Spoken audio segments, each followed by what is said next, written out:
2 minutos.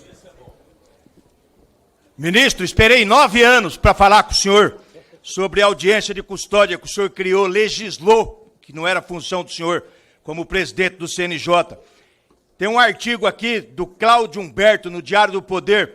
Audiências de custódia criam porta giratória para bandidos em delegacias. Criminosos cometem um crime no final da madrugada e durante o dia e, por causa dessa maldita audiência de custódia, à noite dormem tranquilamente em suas casas, enquanto que a vítima, não sei que fim levou. 39.729 presos, isso até ontem, na hora do artigo, deve ter aumentado. Já foram para casa, dormiram tranquilamente, horas após o cometimento do crime. Então, queria deixar aqui o meu repúdio à audiência de custódia. E o senhor falou bastante também em diminuir a letalidade policial, desencarceramento, diminuir o número de presos. A quem interessa diminuir a letalidade policial? A quem interessa diminuir o número de presos? Para a sociedade de bem que paga pesados impostos, eu tenho certeza que não é. Só para vagabundo e para criminoso, que volta para as ruas para cometer crime, para matar, roubar e estuprar. Então, o senhor pode ter certeza disso. Crie um mecanismo dentro do Ministério da Justiça para o senhor fazer uma estatística através de inteligência artificial de todos esses bandidos abatidos por forças policiais.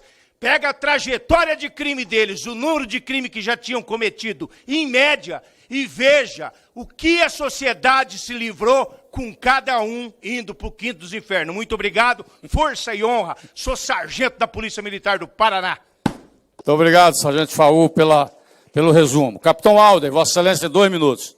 Faú? Ah, bom, eu pensei que fosse o nome bíblico, mas Faú, tá bem, perdão, porque a minha letra aqui ainda está confusa. Eu quero dizer, sargento Faú, que as audiências de custódia foram concebidas com as melhor das intenções. Quando eu assumi a presidência do Conselho Nacional de Justiça, nós tínhamos 850 mil presos e 40% dos presos eram provisórios, ou seja, jamais tinham se defrontado com o juiz. E ficavam mofando meses, às vezes anos. E o que acontecia com essas pessoas, que muitas delas não mereciam estar presas, porque não cometeram crimes graves? Eram recrutados pelo crime organizado, que se instalou dentro das prisões. Então, hoje ainda temos um grande número de presos provisórios. As audiências de custódia nos permitiram, repito, diminuir o número de 850 mil presos para 650 mil presos. 200 mil que não deviam estar presos, porque cometeram crimes de bagatela, crimes de menor potencial ofensivo. E nas audiências de custódia, muitas das quais eu presenciei, aliás, as primeiras delas eu fiz pessoalmente, e depois eu presenciei várias delas, 50%, a média de 40 e poucos por cento, 50% eram liberadas, porque não era caso de prisão preventiva, porque no passado os juízes e o Ministério Público, lamentavelmente, batiam carimbo e já diziam, estão presentes os requisitos para prisão preventiva, e a pessoa mofava nas cadeias, sabe?